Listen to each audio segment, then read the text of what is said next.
Hello दोस्तों, एक बार फिर से स्वागत है आपका हमारे YouTube चैनल में। मैं हूं आपका दोस्त कमलेश गिरी गोस्वामी। हम राजस्थान के इतिहास के बारे में यहाँ पर हमारे YouTube चैनल में जो हमारी पुरानी ऑनलाइन क्लासें हैं उनमें हम पढ़ चुके हैं मेवाड़ का इतिहास, और हम उसी को हम आगे बढ़ाने का प्रयास करेंगे। जहां तक मुझे याद है हमारी जो पिछली क्लास थी वो महाराणा रायमल जी के बारे में थी। उसी क्लास को थोड़ा आगे बढ़ेंगे कि अगली वाली जो क्लास है हमारी, ये जो क्लास है इसमें हम महाराणा रायमल के पुत्रों के बारे में बात करेंगे। लेकिन बीच में जो हम कम से कम पिछले 1-1.5 महीने से जो हमारा वीडियो बनाने का बंद सिलसिला चल रहा था, उसे हम आज इस बंद वाले सिलसिले वाले चेन को तोड़ने का प्रयास करेंगे कि कम से कम एक वापस वीडियो शुरू कर लिया जाए। और सबसे बड़ी वजह यही थी कि हम वीडियो नहीं बना पा रहे थे, तो हमारा आलस्य ही था। बाकी समस्याएं तो आती रहती है जीवन में। तो हम प्रयास करते हैं राजस्थान के इतिहास में, मेवाड़ के इतिहास में महाराणा रायमल के पुत्रों के बारे में चर्चा करने का। आप जो भी इस वीडियो को देखें, इससे पहले महाराणा रायमल वाले या सभी अन्य वीडियो देख लें ताकि चीजें आपकी भी कंटिन्यू शुरू हो जाए। तो हम प्रयास करते हैं महाराणा रायमल के पुत्रों के बारे में पढ़ने का। महाराणा रायमल जी के जो पुत्र थे ना, रायमल जी के पुत्र है ना, मेरे हिसाब से स्क्रीन पर दिख रहा होगा, या हो सकता है जो बोर्ड पर मैंने लिखा है वो थोड़ा ऊपर वो कट रहा हो, तो मैं बोल रहा हूँ कि हम महाराणा रायमल जी के पुत्रों के बारे में चर्चा करेंगे। वैसे तो रायमल जी के कई सारी रानियां थी, राजाओं के कई सारी रानियां होती है, लेकिन हम इनके जो मुख्य मुख्य पुत्र है उनके बारे में चर्चा करेंगे। इनके मुख्यतः 3 पुत्र थे जिनके बारे में हमें चर्चा करनी है। इनके मुख्यतः 3 पुत्र थे। एक था पृथ्वीराज, पृथ्वीराज। दूसरा पुत्र था इनका जयमल, और तीसरा जो इनका पुत्र था वो संग्राम सिंह, जिसे हम सांगा कहते हैं। ये एक इनके पुत्री हुआ करती थी जिसका नाम है आनंदाबाई। आनंदाबाई।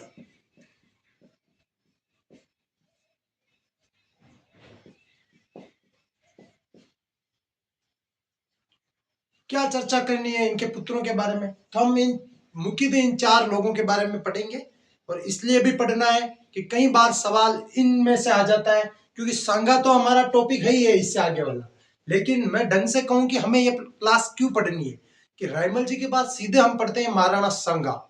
लेकिन ये जो क्लास है बीच में 20 से 25 मिनट की जो क्लास है, इसमें हम उस फ्लैशबैक को पढ़ेंगे जिसमें सांगा ने क्या स्ट्रगल किया था राजा बनने के पहले।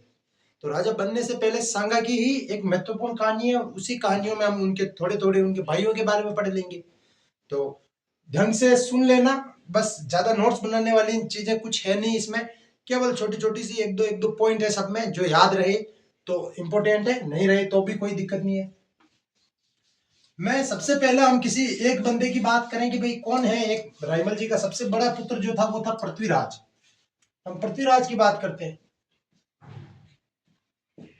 पृथ्वीराज की बात करते हैं कि भाई पृथ्वीराज महाराणा रायमल का सबसे बड़ा पुत्र था। एक तो ये याद रखना है कि सबसे बड़ा पुत्र था महाराणा रायमल का।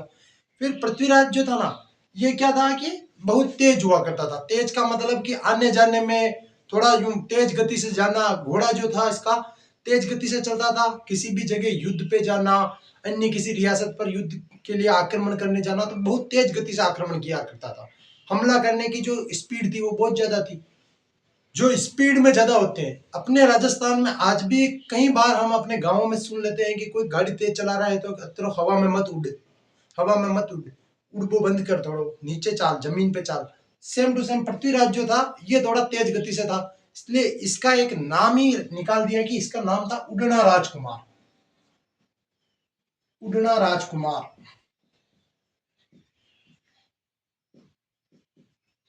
फ्लाइंग प्रिंस, इसे फ्लाइंग प्रिंस के नाम से जाना जाता था। तेज गति से आक्रमण वाक्रमण करता रहता था, कभी चित्तौड़, कभी प्रतापगढ़, कभी राजसमंद, कभी इधर इधर विधर ऐसे करके घूमता रहता था, अलग अलग जगह जाता था। पृथ्वीराज के बारे में एक ये जानकारी है कि पृथ्वीराज जो था थोड़ा गुस्सेल व्यक्ति था, और इस गुस्से की वजह से ही इसको अपने प्राणों को त्यागना पड़ा।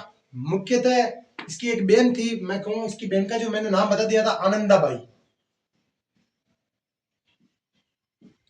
ये जो आनंदाबाई थी ना, इसका विवाह हुआ था जगमाल देवड़ा, सिरोही के देवड़ा वंश सिरोही में है, तो सिरोही का था जगमाल देवड़ा, इसके साथ हुआ था इसका विवाह। जगमाल देवड़ा, देवड़ा राजवंश सिरोही में, इस जगमाल देवड़ा के साथ विवाह हुआ था।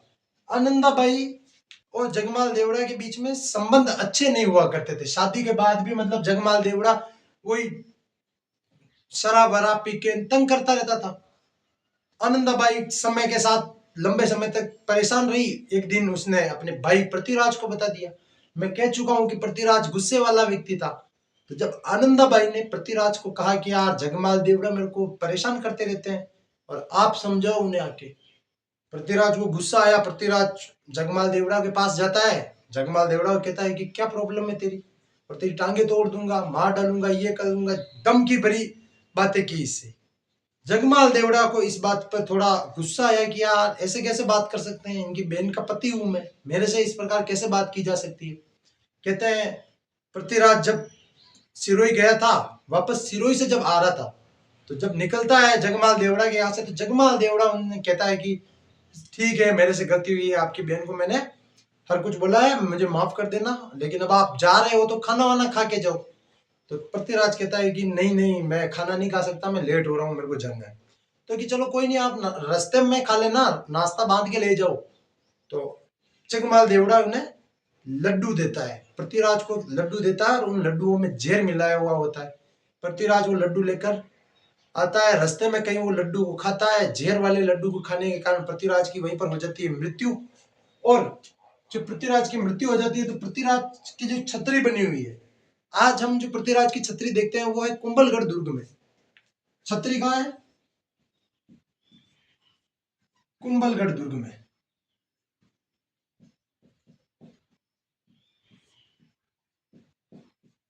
12 खंभों की छतरी है।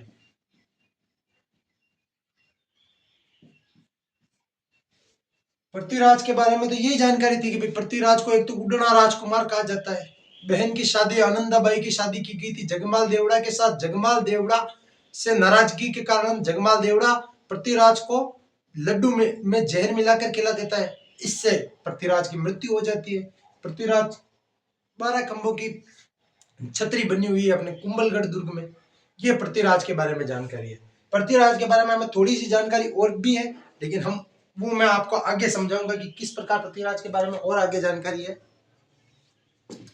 एक दो एग्जामों में पूछा गया है कि पृथ्वीराज की छतरी कहाँ है, तो याद रहे कि पृथ्वीराज की छतरी कहाँ पर है? कुंभलगढ़ दुर्ग में। एक पुत्र तो हो गया पृथ्वीराज, दूसरा इनका जो पुत्र है वो है जयमल। ये पृथ्वीराज से छोटा भाई था जयमल। कहानियां कहती है कि रायमल जी जब राजा थे तब टोडा, टोंक में एक जगह पड़ती है, टोडा, टोंक में अपने एक जगह पड़ती है टोडा, और इस टोडा का जो राजा था वो था सुल्तान सोलंकी। सुल्तान सोलंकी चौहानों की एक ब्रांच होती है, तो सुल्तान सोलंकी करके एक राजा हुआ करता था टोडा का। कहते हैं इस टोडा के ऊपर लल्ला खां पठान ने आक्रमण किया। लल्ला खां पठान ने क्या किया? आक्रमण। जब इसने आक्रमण किया और टोडा को जीत लिया, तो सुल्तान सोलंकी अपने परिवार को लेकर महाराणा रायमल के पास शरण लेने मेवाड़ आ जाते हैं और मेवाड़ ही रुक जाते हैं। सुल्तान सोलंकी की एक पुत्री हुआ करती थी, खूबसूरत पुत्री हुआ करती थी जिसका नाम था तारा। उनकी पुत्री का नाम था तारा, और वह अपनी खूबसूरत पुत्री जो थी तारा, इसके विवाह से संबंधित बात करते हैं मेवाड़ के दरबार में और कहते हैं कि जो व्यक्ति मुझे टोडा जीत कर देगा उसको मैं अपना दामाद बनाऊंगा, अपनी पुत्री तारा का विवाह उससे करवाऊंगा।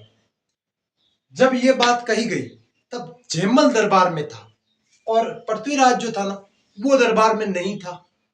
जयमल दरबार में था, पृथ्वीराज दरबार में नहीं था। मतलब समझ रहे हो? पृथ्वीराज, मैंने कहा ना कि उड़ना राजकुमार आज इधर आज उधर डोलता फिरता था।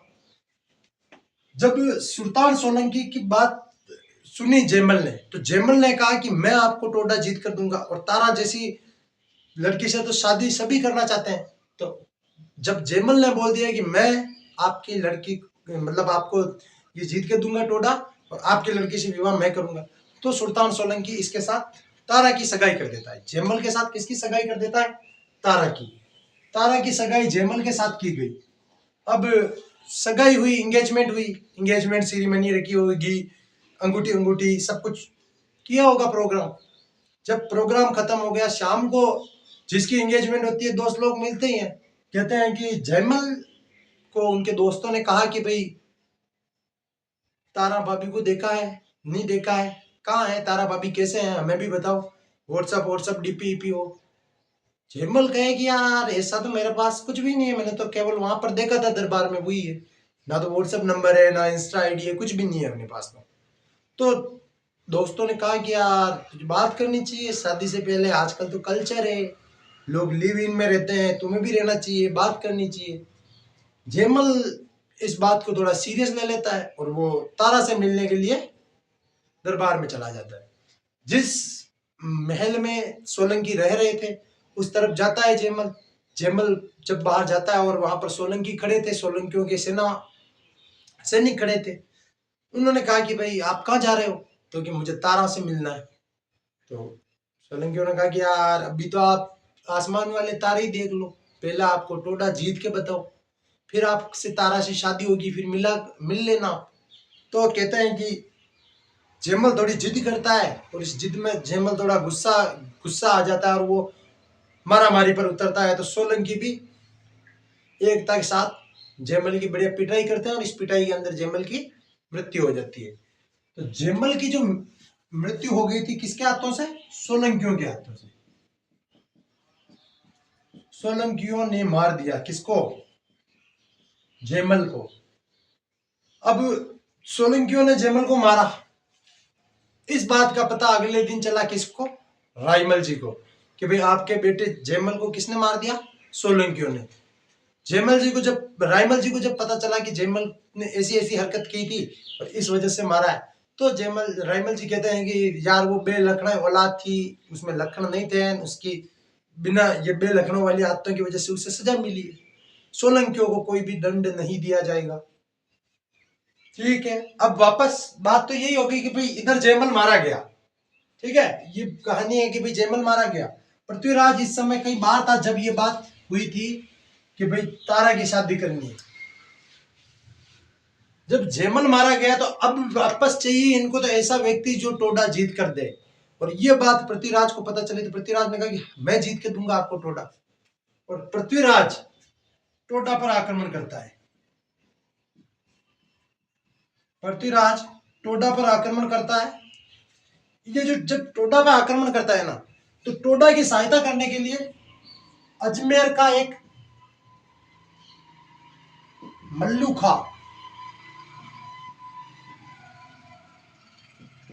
खा पठान साथ देने आता है, या इसकी सेना आती है कि भाई लल्ला खा पठान की सहायता करने कौन आ रहा है? मल्लू खा पठान अजमेर का।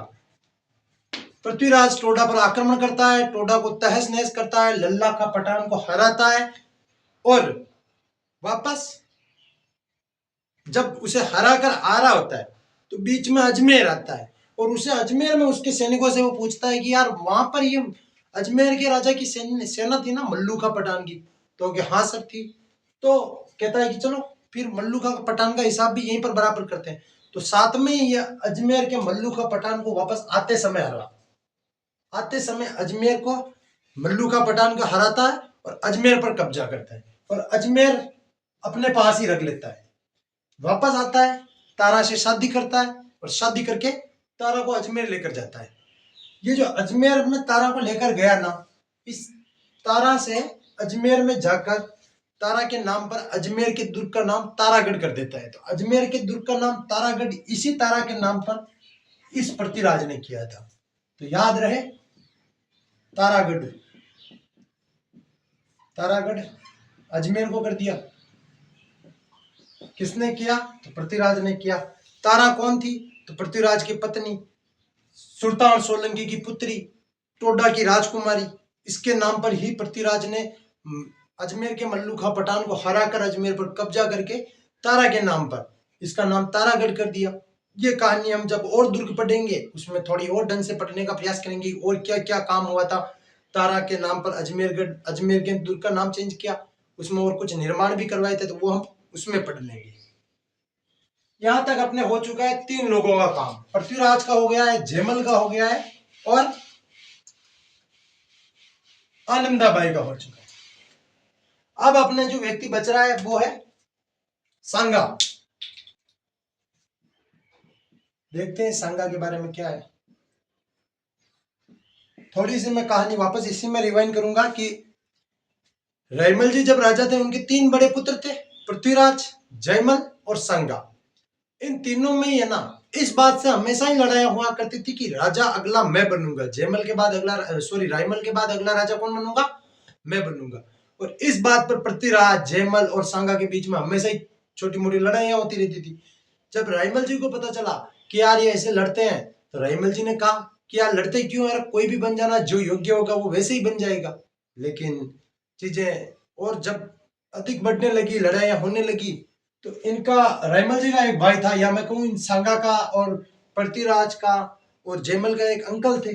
अंकल का नाम था सारंग देव, याद रखना, सारंग देव, ये है अंकल।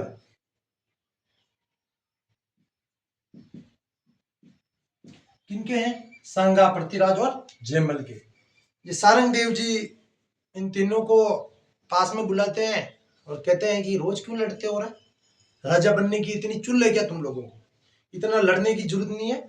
और अपने चित्तौड़ में एक मंदिर में कोई एक बूढ़ी महिला रहती है, जो हाथ देखकर भविष्य बताती है, भविष्य वक्ता है वो बताती है कि कौन राजा बन सकता है, कौन नहीं बन सकता है। और आप तीनों को वहां चलना चाहिए मेरे साथ।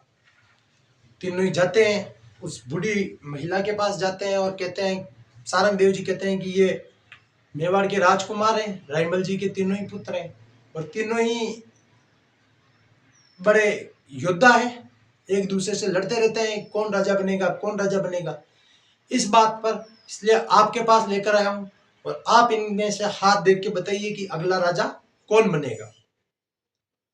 महिला बड़ी शानी थी, थोड़ी बूढ़ी डोकरी थी तो शानी थी, कोई भी बन जाना यार, अभी क्यों लड़ते हो, अभी तुम बच्चे हो। पृथ्वीराज मैं पहले ही कह चुका हूँ, गुस्सेल व्यक्ति है, अपनी तलवार बाहर निकालता है और बुढ़िया के सामने तलवार रख के कहता है कि बताती कि नहीं बताती, कौन राजा बनेगा, तेरा जो काम है वो कर, फालतू में हमें पटेला या मत सुना। बूढ़ी महिला ने पृथ्वीराज को कहा कि तू तो नहीं बनेगा, सब बन जाएंगे लेकिन तू तो नहीं बनेगा।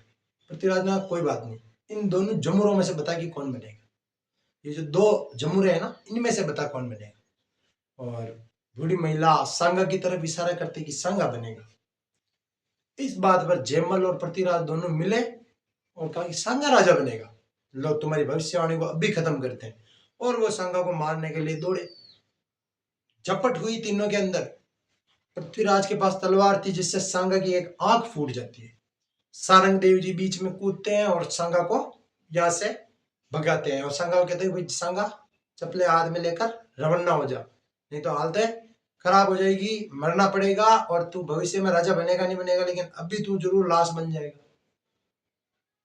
सारंग देव जी के बीच में कूदने से सांगा यहां से भागता है। सांगा यहां से भागकर एक गांव पड़ता है सेवंतरी, सेवंतरी नाम करके एक गांव पड़ता है, इसमें कोई रूप नारायण जी का मंदिर है, रूप नारायण जी का मंदिर। इस रूप नारायण जी के मंदिर में कोई मारवाड़ का एक व्यक्ति यात्रा करते हुए दर्शन के लिए आया था और वो यहाँ पर रुका हुआ था रूप नारायण जी के मंदिर में। उसका नाम था बिद्दा जेत मालोत, बिद्दा जेत मालोत, ये बिद्दा जेत मालोत था। सांगा भागकर सेवंतरी में रूप नारायण जी के मंदिर में शरण लेता है। बिद्दा जेत मालोत से कहता है कि प्लीज मेरी हेल्प करो, मेरे 2 भाई मुझे मारने के लिए पीछे से आ रहे हैं। बिद्दा जेत मालोत कहता है कि तुम तो अंदर छुप जाओ, मैं तुम्हारी सहायता करता हूँ। पृथ्वीराज और जयमल आते हैं, संग उससे अपने बिद्दा से पूछते हैं कि भाई आपने इधर के हमारे एक भाई को देखा क्या। बिद्दा जेत मालोत मना कर देता है कि मैंने नहीं देखा, लेकिन पृथ्वीराज जानता था कि वो यहाँ है और ये उसे छुपा रहा है। पृथ्वीराज उससे युद्ध करता है और विद्या जेत मालोद वहां पर उससे युद्ध करता है और सांगा को भगा देता है। सांगा को कहता है कि तुम भाग जाओ, मैं इनसे युद्ध कर रहा हूं। विद्या जेत मालोद वहां पर लड़ते हुए भगा देता है। किसको? सांगा को। बाद में यहीं पर थोड़ी सी दूसरी करूंगा कि आप एक छोटी सी चीज सोचो कि भाई ये बंदा है मारवाड़ का, सांगा है मेवाड़ का, दोनों के बीच में कोई जान पहचान नहीं। केवल सांगा इसे कहता है कि मेरे भाई लोग मुझे मारना चाहते हैं, मुझे मारने वाले पीछे हैं मेरे, और मेरी सहायता करो, मुझे शरण दो। बीता जेत मालो तो उन्हें शरण देता है, और उस शरण के बदले कि भाई जिसको मैंने शरण दी वो मर ना जाए, इनके हाथ में ना आ जाए, इसलिए विद्या जेत मालोत उनसे युद्ध करता है, सांगा को भगाता है और युद्ध करते हुए वहां पर अपने प्राण न्यौछावर करता है। ये वो कल्चर है राजस्थान का, या वो इतिहास है जिसे लोग जानते ही नहीं है कि शरणागत के लिए लोग प्राण न्यौछावर कर दिया करते थे। और हजारों ऐसे उदाहरण हैं जिनको हम पढ़ते आ रहे हैं, देखते आ रहे हैं, लेकिन हम नहीं जानते कि विद्या जेत मालोत कौन है। हम सांगा को जानते हैं, हम रायमल जी को जानते हैं, महाराणा प्रताप को जानते हैं, लेकिन क्या हम सांगा के बारे में सब कुछ जानते हैं? लेकिन सांगा को राजा बनने से पहले इस व्यक्ति के बारे में नहीं हमें पता होना चाहिए कि भाई विद्या जेत मालोत कौन था। विद्या जेत मालोत वो व्यक्ति था जिसके प्राणों की वजह से ही आगे जाकर सांगा राजा बनेगा। तो विद्या जेत मालोत याद रहना चाहिए। और याद ही क्या, राजस्थान के कवियों ने इसे ढंग से और याद करने का प्रयास करवाया है कि विद्या जेत मालोत हमें याद रहे। तो मैं राजस्थान के एक कवि ने अच्छा विद्या जेत मालोत के ऊपर एक दोहा भी बोला है कि जेत माल दल झूंझिया करवाला कटे, संगो भोगे चित्रकूट विद्या सिर सटे। कि जेतमाल का दल झुंझा था उस दिन, करवाला कटे, कट गया था। जेतमाल का दल झुंझा था, कट गया था। संगो भोगे चित्रकूट, चित्रकूट मतलब चित्तौड़, संगा चित्रकूट, चित्रकूट यानी चित्तौड़ के राज्य को भोग रहा है। उस दिन अगर विद्या ने सिर नहीं दिया होता ना, तो आज संगा चित्रकूट नहीं भोग रहा होता। तो जेतमाल दल झुंझिया करवाला कटे और संगो भोगे चित्रकूट विद्या सिर सटे। तो याद रहे, राजस्थान का सबसे महत्वपूर्ण सांगा सबको याद रहता है, लेकिन सांगा राजा बनने से पहले विद्या जेत मालोद अगर हमें याद है तो हमें सब कुछ पता है कि हम किसी हकीक मतलब ओरिजिनली में हम किसी का एक इतिहास पढ़ रहे हैं ना, तो हमें ये पता होना चाहिए कि यार वो किस प्रकार राजा बना, उसके राजा बनने में किसका महत्वपूर्ण योगदान था। सांगा हम पढ़ लेंगे आगे, हमें पता है सांगा ने क्या किया क्या नहीं किया। ये छोटे छोटे से क्वेश्चन जो हर साल माध्यमिक शिक्षा बोर्ड, कर्मचारी चयन बोर्ड द्वारा, आरपीएससी द्वारा क्वेश्चन पूछे जाते हैं, वो हमें याद भी रहते हैं। लेकिन विद्या जेत मालोद हमें याद नहीं रहता है। क्यों? क्योंकि विद्या जेत मालोद के बारे में हम डीपली पढ़ते ही नहीं है, इसलिए विद्या जेत मालोद याद रहे। सांगा यहां से जो रूप नारायण जी के मंदिर से भागता है और श्रीनगर, श्रीनगर ये वो वाला श्रीनगर नहीं है, अजमेर में जगह पड़ती है श्रीनगर, वहां जाकर वहां एक व्यक्ति है करमचंद पवार, ये व्यक्ति भी याद रहे। करमचंद पवार के पास सांगा शरण ले लेता है श्रीनगर अजमेर में। करमचंद पवार के पास सांगा क्या लेता है? शरण लेता है। और जब सांगा यहाँ शरण ले लेता है, रुक जाता है सांगा, कुछ समय बाद सांगा को जयमल की मृत्यु के समाचार मिलते हैं। बाद में सांगा को पृथ्वीराज की मृत्यु के भी समाचार मिलते हैं। अब जब सांगा को पता चल गया कि दोनों ही भाई मर चुके हैं, तो सांगा वापस मेवाड़ जाता है। रायमल जी भी बूढ़े हो चुके थे, उनको भी अपना उत्तराधिकारी चाहिए था। सांगा जाता है और सांगा को वो अपना अगला राजा घोषित कर देते हैं। हम इस क्लास में यहीं तक पढ़ेंगे कि भाई सांगा किस प्रकार मेवाड़ का राजा बनने से पहले की जो कहानी थी वो हम पढ़ चुके हैं। ढंग से पढ़ना, एक बार में समझ में नहीं आए तो दूसरी बार क्लास को देख लेना, समझ में आ जाएगी। बहुत सिंपल सी कहानी थी, इसमें ज्यादा कुछ याद रहे नहीं रहे। एक तो सांगा के बारे में याद रखना हो तो विद्या जेत मालोद याद रहना चाहिए, पृथ्वीराज के बारे में उड़ना राजकुमार और तारागढ़ दुर्ग वाली बात, और जयमल के बारे में तो ज्यादा कुछ याद नहीं रखना है, रखो तो भी कोई दिक्कत नहीं है, केवल ये याद रखना कि जयमल को सोलंकियों के द्वारा मारा गया था। ठीक है, थैंक यू सो मच। और वीडियो को अच्छा लगे तो लाइक करें, सब्सक्राइब करें और ज्यादा से ज्यादा लोगों के पास शेयर करें। हम जो एक प्रयास कर रहे हैं उस प्रयास को सफल बनाने में हमारा साथ दें। Thank you.